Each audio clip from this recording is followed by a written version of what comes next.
The dust in the apartment usually followed a schedule, or at least Elias liked to think it did. It settled on the mahogany bookshelves on Tuesdays and Fridays, just before the scheduled vacuuming at 7 in the evening. Everything in his life had a place, a rhythm, a designated slot in a digital calendar that kept the world from collapsing. He was a man of logistics, a manager of complex chains of supply and demand, and for the last 2 years he had applied that same cold, beautiful logic to being a single father. The system was his armor. It was the only thing that kept the silence of his late wife's absence from becoming a roar. He was reaching for a stack of old tax returns on the highest shelf of the hallway closet, looking for a document he hadn't touched in 3 years, when his fingers brushed against something that didn't belong. It was a shoebox, plain and unremarkable, tucked behind a heavy binder of insurance policies. When he pulled it down, the weight was wrong. It wasn't empty, and it wasn't full of shoes. It was heavy with the specific, dense weight of paper. He sat on the floor of the hallway, the linoleum cold beneath his thighs, and lifted the lid. The scent hit him before he saw the handwriting. It was sandalwood and something sharp, like rain on hot pavement. It was the scent of the man who lived in 4B. It was Julian's scent. Dear neighbor, the first page began. The handwriting was frantic, looping, the ink a dark navy that had bled slightly into the cheap notebook paper. I watched you move a couch today. That sounds like I'm a stalker, doesn't it? I promise I'm not. I was just standing by my window trying to figure out if my Monstera would survive the northern light of this building. And there you were. You look like a man who has calculated the exact force required to lift an object before you even touch it. You didn't break a sweat. You didn't even look annoyed that the delivery drivers left it in the hallway. You just handled it. I think I'm a little bit afraid of you. You have this way of looking through people like they're just another box to be moved or a schedule to be balanced. I wonder if you ever just sit down. I wonder if you know that your daughter was watching me through the gap in my door for 10 minutes while I was unpacking my books. She has your eyes, but they're wider, more curious. She asked me if I had any cats. When I told her no, she looked genuinely disappointed in my life choices. Anyway, this is a letter I will never give you. It's just a way for me to talk to the wall because this apartment is too quiet and I haven't heard a human voice in 12 hours. Welcome to the floor, Alpha. Try not to be so terrifying tomorrow. Elias felt a strange, sharp pressure behind his eyes. He remembered that day. He remembered the couch, the heat of the hallway, the way he had felt like a machine moving through a series of necessary tasks. He hadn't noticed Julian watching him. He hadn't even really noticed Julian beyond a brief acknowledgement of a new scent in the corridor, a new variable to be accounted for. He turned the page. The letters were not dated, but they were stacked in a way that suggested a sequence. He reached for the next one, his fingers trembling slightly. It happened again today. The second letter started. The small one. Maya. That's her name, right? I heard you call it when you were heading to the elevator. She knocked on my door at 4 in the afternoon. I was in the middle of translating a particularly dry technical manual about hydraulic pumps, and there she was, standing there with a drawing of what I think was a dragon, or perhaps a very angry dog. She told me my plant was dying. She was right, of course. I'm terrible with the peace lily. She stayed for 5 minutes and explained the importance of drainage. Where does a 5-year-old learn about drainage? From you, I assume.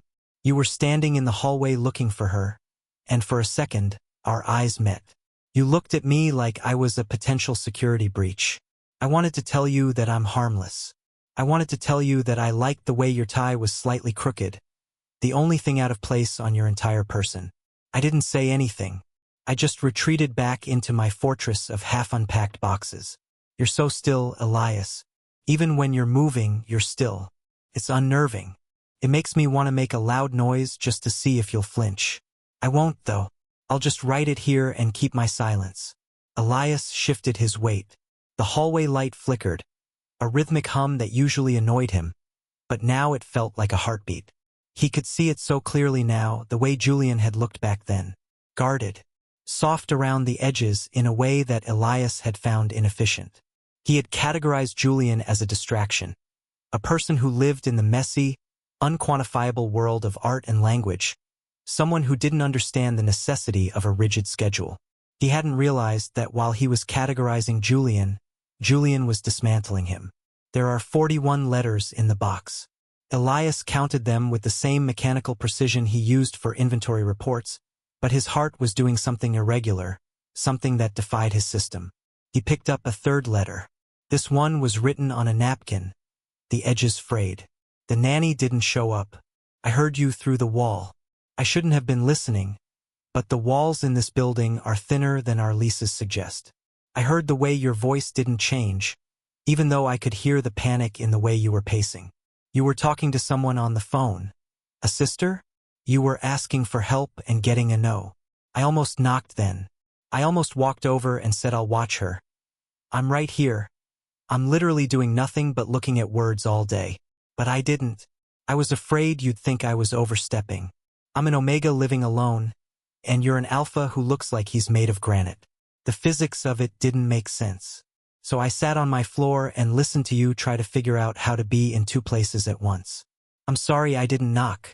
I'm writing this because I feel like a coward. You're out there trying to hold the world together, and I'm in here hiding behind a napkin. Elias closed his eyes. He remembered that afternoon.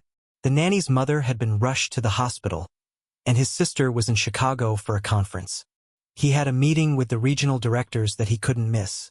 Not if he wanted to keep the promotion that was paying for the private school Maya would attend in the fall. He had felt like he was drowning in a very shallow pool. He had ended up taking Maya to the office, where she had sat under his desk and colored on the back of old shipping manifests. He had thought he was alone in that struggle.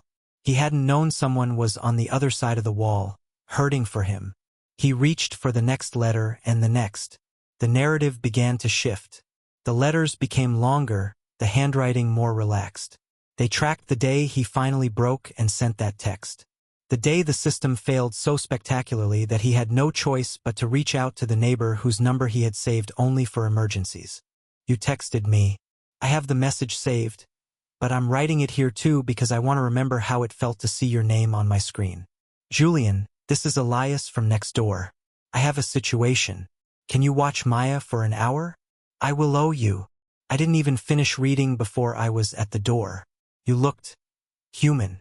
Your hair was a mess. You had a smudge of ink on your thumb. You handed her to me like you were handing over a piece of your own soul, and you weren't sure if I'd drop it. She just took my hand and asked if I had any more dragons to show her. When you left, the hallway felt 10 degrees colder. I spent the hour teaching her how to say, "The cat is under the table," in French and Italian. She's a genius, Elias. Or maybe she just wants to please you so much that she absorbs everything. We made pasta. I hope you don't mind that I fed her. She told me you usually have pre-portioned meals on Tuesdays. I felt like a rebel, giving her extra cheese. When you came back and saw us at the table, you didn't say much. You just stood there. I saw your throat move when you swallowed.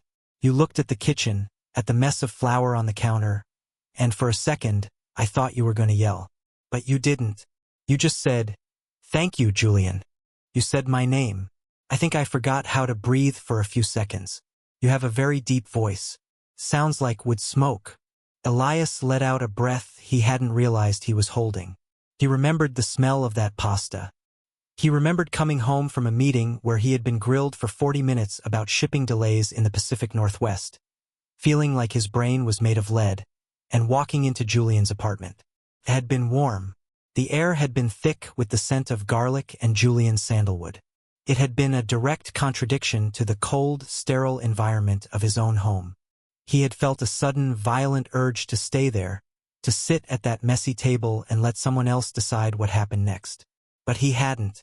He had taken Maya, thanked Julian with professional brevity, and retreated back to his system. He read through the middle letters quickly now, his eyes devouring the words. Julian wrote about the leaking pipe, the way Elias had come over with a wrench and a look of grim determination. I watched your hands, Julian wrote. You have very capable hands. You fixed the leak in 10 minutes, but you stayed for an hour to make sure the pressure held.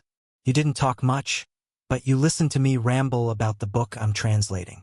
I don't think you cared about the nuances of 16th century prose, but you didn't interrupt. You just watched the pipe. I realized then that you don't use words to communicate. You use actions. You fix things. You provide. You protect. I wonder if anyone ever fixes things for you. I wonder if you're ever allowed to be the one who is broken. The letters were becoming a map of a relationship Elias hadn't fully realized he was in. To him, it had been a series of logical progressions, neighborly favors, shared childcare, the occasional cup of coffee. But through Julian's eyes, it was a slow-motion collision. Letter 24. Maya told me today that she wants me to come to her school play. She said you're going to be there with the video camera. I told her I'd have to check my schedule, which is a lie because my schedule is just me and a dictionary. I want to go, Elias.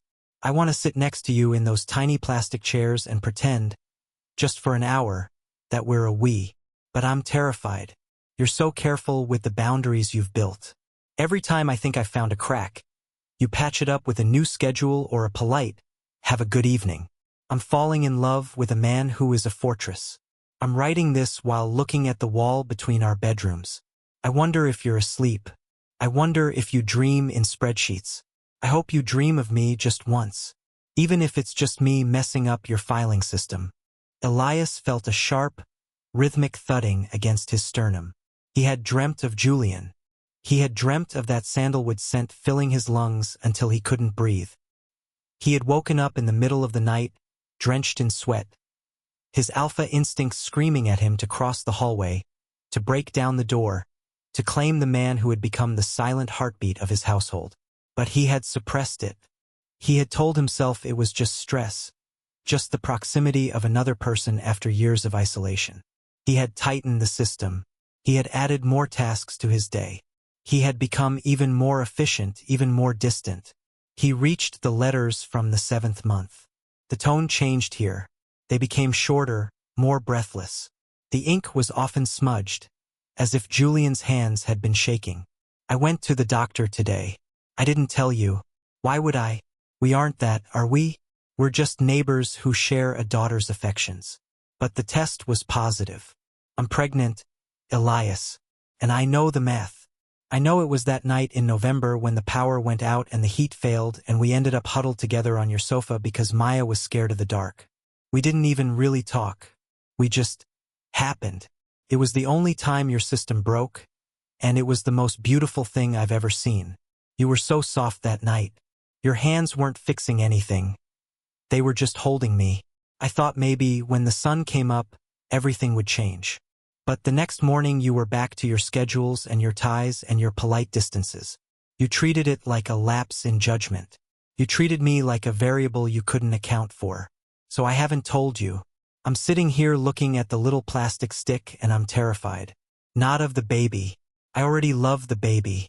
I'm terrified of what you'll do when you find out. Will you fit us into a spreadsheet? Will you give me a designated slot for morning sickness? I don't want to be a task, Elias. I want to be yours. Elias felt the floor drop away. He remembered that night. He remembered the silence of the snow outside, the way the apartment had felt like a bubble cut off from the rest of the world. He had let his guard down. He had let himself feel the overwhelming tectonic pull toward the Omega. And then, the next morning, the terror had returned. The fear that if he let Julian in, if he let himself love again, he would eventually have to lose again. So he had retreated. He had been colder than ever. He had watched Julian's stomach grow over the following months and had told himself he was imagining it, or that it wasn't his business, or that Julian would tell him if it mattered. He had been a coward. The letters were a quiet, devastating proof of his own failure. He read the letter from the day Julian finally told him. You were so quiet. We were standing in the hallway, and I just said it. I said, Elias, I'm pregnant. You didn't move for a full minute. I thought you were going to faint. Then you just nodded. You didn't ask if it was yours. You knew. You just said, we'll need a new system. I wanted to scream. I wanted to hit you. I wanted you to take me in your arms and tell me you were happy. But you just started talking about cribs and insurance policies. You're doing it again. You're managing me. You're turning our child into a logistical challenge. Maya is thrilled, by the way. She's already decided the baby's name will be Cat, regardless of gender. She's the only one in this building who knows how to be happy without a permit. I love you, Elias.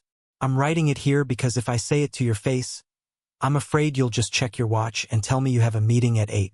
Elias felt a single tear track down his cheek. He didn't wipe it away. He let it fall onto the paper, smearing the word love. He had thought he was being strong. He had thought that by organizing their lives, by ensuring they had the best medical care and the right equipment, he was showing his devotion. He hadn't realized he was suffocating the very thing he was trying to protect. He had been so focused on the structure of their lives that he had missed the life itself. The letters continued through the final months of the pregnancy. Julian wrote about the baby's kicks, about the way Elias looked when he was sleeping on the sofa because he refused to leave Julian alone in the apartment as the due date approached. He wrote about the fear of the delivery, the way he wanted Elias to hold his hand but was afraid to ask because he didn't want to interrupt Elias's process. Then he reached the last letter. It was dated 3 days ago. It was written on a piece of graph paper, probably torn from one of Elias's own notebooks. The handwriting was steady, almost peaceful. I need to buy milk, the letter began. We're out of the 2% that Maya likes. The lavender is blooming on the windowsill, the one you fixed last week because it was rattling in the wind. The light in the kitchen is doing that thing you like, where it hits the floor at exactly 4 o'clock and makes everything look like it's made of gold. I'm sitting here watching the baby sleep, and I realized something. You don't have a system for love, Elias. You just love. You do it through the milk and the windowsills and the way you always make sure my coffee is exactly the way I like it before you leave for work. You don't say the words, but you're here. You stayed. I used to think I needed the words to be certain, but I was wrong. I'm looking at you right now. You're in the living room, trying to assemble that ridiculously complicated stroller, and you look so frustrated that I want to laugh. I think I'll go help you. Or maybe I'll just watch you for a little longer. You're a good man, Elias. Even if you are a bit of a robot. I think I'll stop writing these now. I think I'm ready to start talking to you instead. Elias sat in the silence of the hallway for a long time after he finished the last letter. The box sat empty beside him. The 41 letters were a weight in his lap, a physical manifestation of a heart he had been living next to without ever truly seeing. He thought about the last 2 years. He thought about the rigid walls he had built, the schedules he had enforced, the way he had treated his own emotions like a supply chain to be managed. He looked at the closed door of the bedroom where Julian was currently napping with the baby. Maya was at his sister's for the night. The apartment was quiet. He stood up, his joints protesting the long time spent on the floor. He didn't put the box back on the shelf. He carried it with him. He walked into the kitchen. The light was doing that thing Julian had described, hitting the floor at a sharp angle, turning the mundane linoleum into something radiant. He looked at the coffee maker. He looked at the 2% milk in the fridge. He looked at the system he had built and saw it for what it was. A skeletal thing waiting for someone to put skin and heat on it. He walked to the bedroom door and pushed it open. The room smelled of Julian and the soft, milky scent of the infant. Julian was curled on his side, one hand resting near the baby's head. He looked younger when he was asleep, the lines of worry and exhaustion smoothed away. Elias stood there for a long time, just watching them breathe. It was the most inefficient use of his time he could imagine. He had 3 reports to finish before Monday. He had a schedule to plan for the next week. He had a dozen variables to account for. He sat on the edge of the bed. The mattress shifted, and Julian stirred. His eyes fluttered open, dark and hazy with sleep. He saw Elias, saw the box of letters in his hand, and for a second he looked frozen. The secret was out. The private heart was exposed. "You found them," Julian whispered. His voice was thick, vulnerable. Elias didn't say, "I'm sorry for snooping." He didn't say, "I realized my mistakes." He didn't use any of the phrases he had practiced in his head. He reached out and took Julian's hand. He felt the warmth of it, the pulse in the wrist. He leaned forward until his forehead rested against Julian's. "The cat is on the table," Elias said, his voice cracking. Julian let out a broken, wet laugh. He pulled his hand free only to wrap it around Elias's neck, pulling him closer. "You remembered." "I remember everything," Elias said. I just didn't know how to say it. I thought if I kept everything in order, nothing could break. But I was the one who was breaking. I was breaking you. Julian shook his head, his face buried in Elias's shoulder. You didn't break me. You just made me wait. I'm good at waiting, Elias. I'm a translator. I spend my whole life waiting for the right word to appear. I found them, Elias said, gesturing to the letters. All of them. I read every one. I'm embarrassed, Julian murmured, though he didn't pull away. Some of those were. I was angry. I was petty. I complained about your ties. My ties are terrible, Elias admitted. I'll let you pick them out from now on. They sat there in the quiet of the afternoon, the system finally irrevocably broken.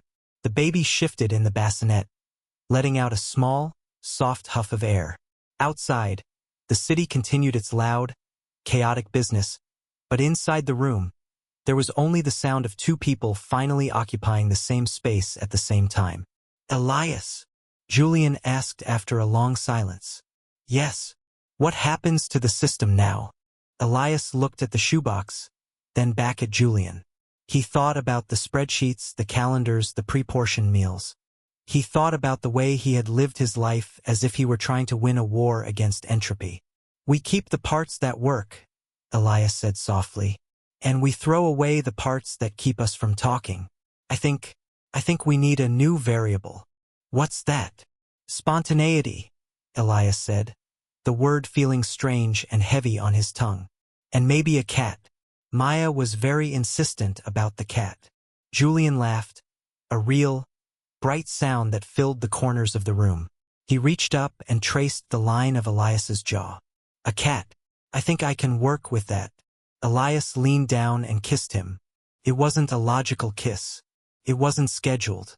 It was messy and desperate and full of the things he had never been able to put into a report.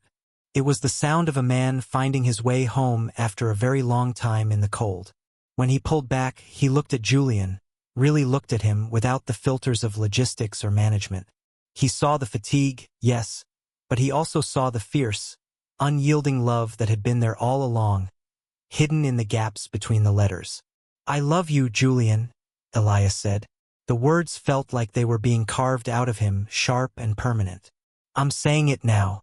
I'm not writing it down. I love you. Julian's eyes filled with tears, but he was smiling. I know. I've known for a while, but it's really nice to hear the wood smoke say it. They stayed like that until the sun went down and the room turned to shadows. Elias didn't check his watch once. He didn't think about the reports or the schedules. He just sat in the dark with the man he loved and the child they had made, and for the first time in 2 years, he felt like the world was exactly where it was supposed to be. The next morning, the system was different. There were no spreadsheets on the counter. Instead, there was a messy pile of pancake batter and a 5-year-old trying to explain the plot of a cartoon to a baby who couldn't understand her. There was a box of letters on the bookshelf, no longer hidden, but placed right next to the insurance policies. A reminder that the most important things in life are the ones you can't insure and the ones you can't predict. Elias made the coffee. He didn't measure the beans with a scale this time. He just poured them in, smelling the rich, dark aroma. He brought a cup to Julian, who was sitting on the sofa with Maya, and as he handed it over, he didn't check the time. He just watched the way the light hit Julian's hair and thought about how lucky he was that some letters, even the ones never meant to be sent, always find their way to the person who needs them most. He realized then that the silence he had feared wasn't something to be managed.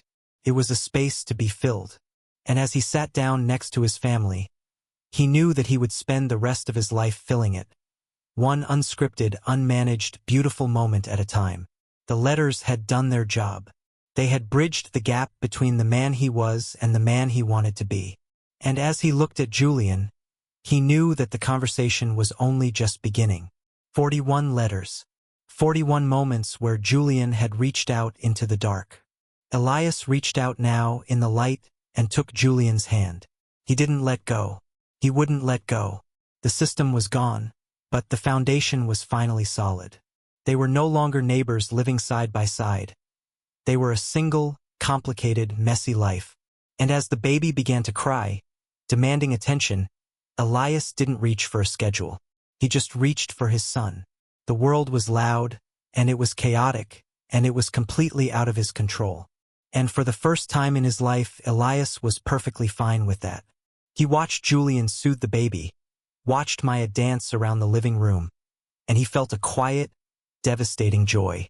It was the kind of joy that didn't need a spreadsheet to prove it existed. It was just there, in the air, as real as the sandalwood and the wood smoke. He picked up the last letter again, the one on graph paper. He folded it carefully and put it in his pocket. He would keep it there, close to his heart, a constant reminder that the truth is always worth telling, even if it takes 41 tries to get it right. Julian looked up at him and smiled. A secret, knowing look that said everything they both knew. "What are you thinking about, Alpha?" Elias smiled back, a slow, genuine expression that reached his eyes. "I'm thinking about the cat. We're going to need a very big cat." And as they laughed together, the last of the old walls crumbled into dust, leaving nothing but the open, honest space of a life shared. The letters were finished, but their story was just starting its first real chapter. And this time, Elias was going to make sure he was paying attention to every single word. He looked at the bookshelf where the shoebox sat. He thought about the person he used to be, the man who thought he could manage grief with a calendar. He felt a distant pity for that man. He was so limited. He was so afraid. But he had been brave enough to open a box, and that had been enough. One small action, one broken rule, and the entire world had changed. Elias stood up and started to clear the breakfast dishes. He did it slowly, enjoying the feel of the warm water on his hands, the sound of Julian's voice in the other room. He wasn't rushing. He wasn't checking the time. He was just there. He was present. And as he looked out the window at the city below, he realized that he didn't need a system anymore. He had something much better. He had a home. He thought about the letters again, about the way Julian had described him as a fortress. He wanted to write a letter back. He wanted to tell Julian that the fortress hadn't been built to keep people out, but to keep the pain from getting in. He wanted to tell him that Julian was the only one who had ever known how to dismantle the stones, one by one, without making a sound. But he didn't need to write it. He could just say it. He could walk into the next room and say it right now. And he would. But first, he would finish the dishes. He would finish this one small, daily task, not because the system demanded it, but because he wanted to take care of the people who lived here. He wanted to be the one who fixed things, not because he was a machine, but because he was a man who loved. He dried his hands and walked into the living room. Julian looked up, the baby asleep in his arms. Maya was coloring on the floor, her tongue poking out in concentration. "Julian," Elias said. "Yeah. I'm glad you kept them. The letters." Julian's expression softened. "Me too. I think I would have gone crazy if I didn't have somewhere to put all that. Everything. You don't have to put it in a box anymore," Elias said. "You can just give it to me." Julian nodded, his eyes bright. "I know. I'm working on it." "Good," Elias said. "Because I'm listening. I'm finally listening." And he was listening to the sound of the baby's breath, the scratch of Maya's crayons, the quiet hum of the refrigerator. He was listening to the life they were building, a life that didn't need a manual or a schedule or a system. It just needed them. He sat down on the floor next to Maya and picked up a blue crayon. "Can I help?" She looked at him, surprised, and then beamed. "Yeah, we're drawing the cat. It has to be blue. Blue cats are the fastest." "Blue it is," Elias said, and he started to color outside the lines for the first time in his life.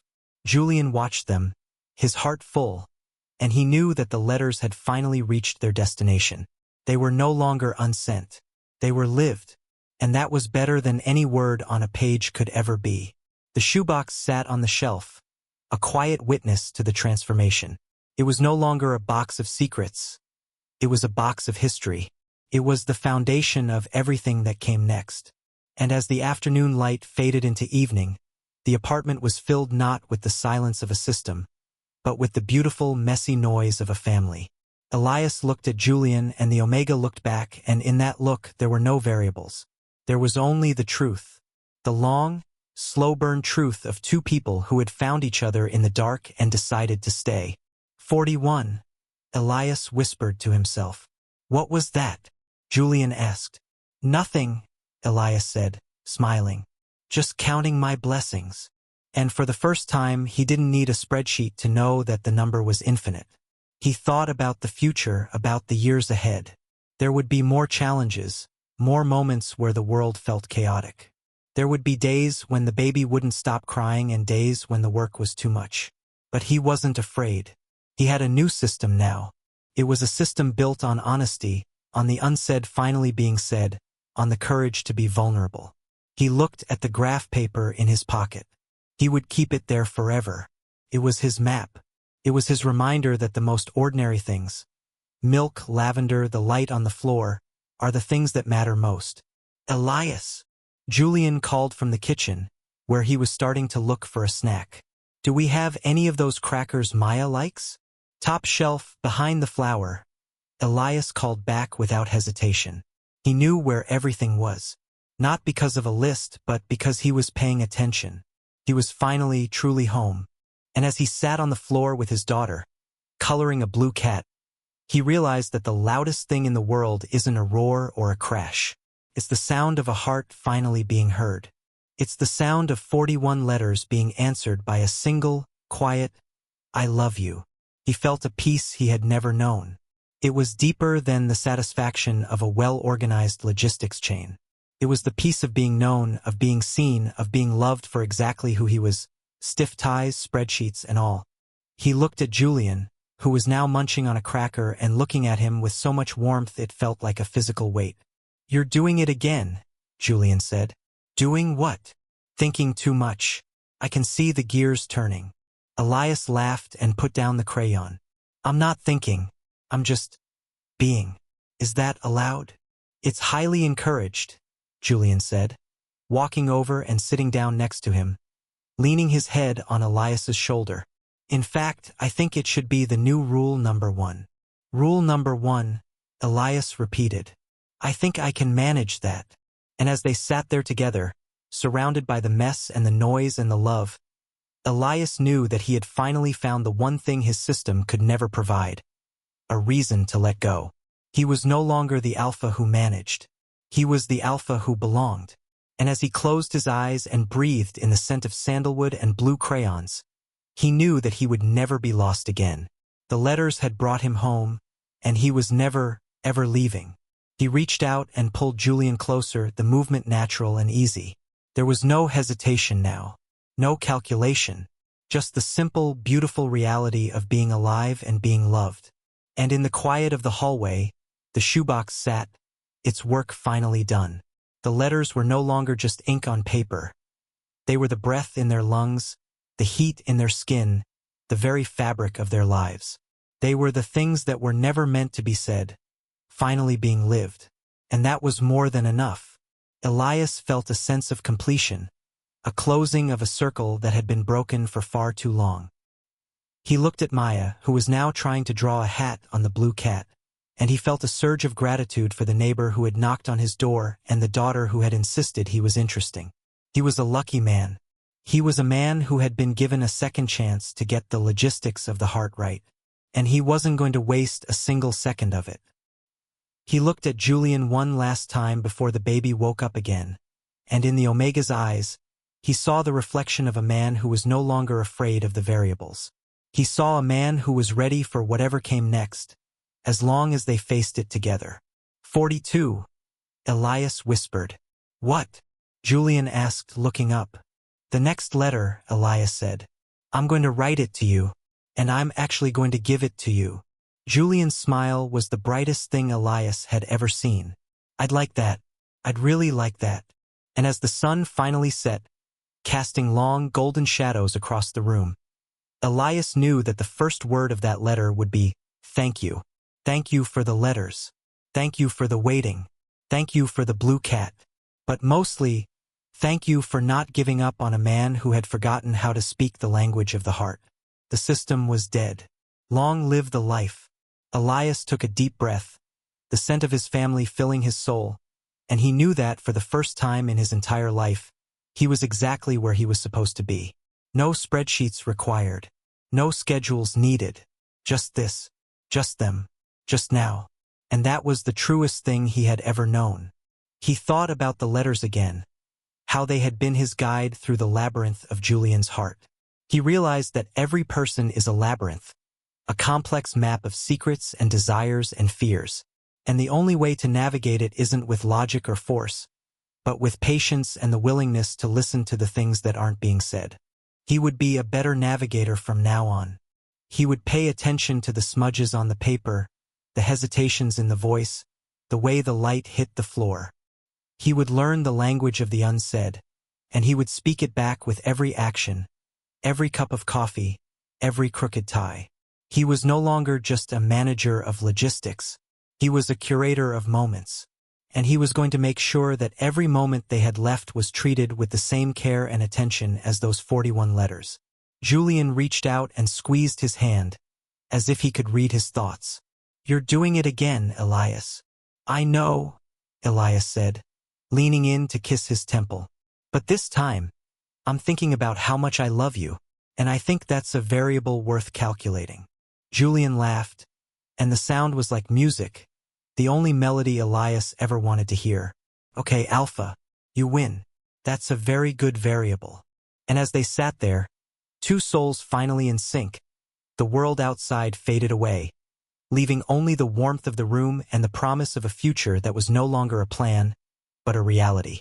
The letters were silent now, but their message was louder than ever. It was a message of hope, of resilience, and of the incredible, life-changing power of a heart that refuses to stay hidden. Elias closed his eyes and let the feeling wash over him. He was home. He was loved. He was whole. And that was the only system he would ever need again. He thought about the years to come, the milestones they would share, the new letters they would write to each other. Not in secret, but in the open. He imagined the box on the shelf growing heavier over time, not with the weight of things unsaid, but with the weight of a life fully lived. He would keep the shoebox. He would keep the graph paper. He would keep every scrap of evidence that they had found their way to each other. Because those weren't just papers. They were the blueprints of their happiness. And as he finally drifted into a light sleep, his head resting against Julian's, Elias knew that he had finally mastered the most important logistics of all. The logistics of a love that never gives up. He was a man of systems no more. He was a man of Julian, and that was the best thing he had ever been. The silence of the apartment was no longer a roar. It was a lullaby, and as the family of four, Elias, Julian, Maya, and the baby, settled into the quiet of the night, the only thing that remained was the soft, rhythmic beating of four hearts, all finally in the same rhythm. It was perfect. It was messy. It was real. And it was exactly what Elias had been looking for, even when he didn't know he was looking at all. The end of the letters was only the beginning of them. And as the moon rose over the city, casting a silver light over the shoebox on the shelf, the world felt, for the first time, like it was exactly the right size. Not too big to be managed. Not too small to be felt. Just right. Elias woke up briefly in the middle of the night, the room cool and dark. He felt Julian's warmth beside him, the steady rise and fall of his chest. He reached out and touched Julian's hand, just to be sure. "Still here?" Julian whispered in the dark, his voice a soft caress. "Still here," Elias replied. And they were. They were right where they were meant to be. No more letters needed. Just this. Just them.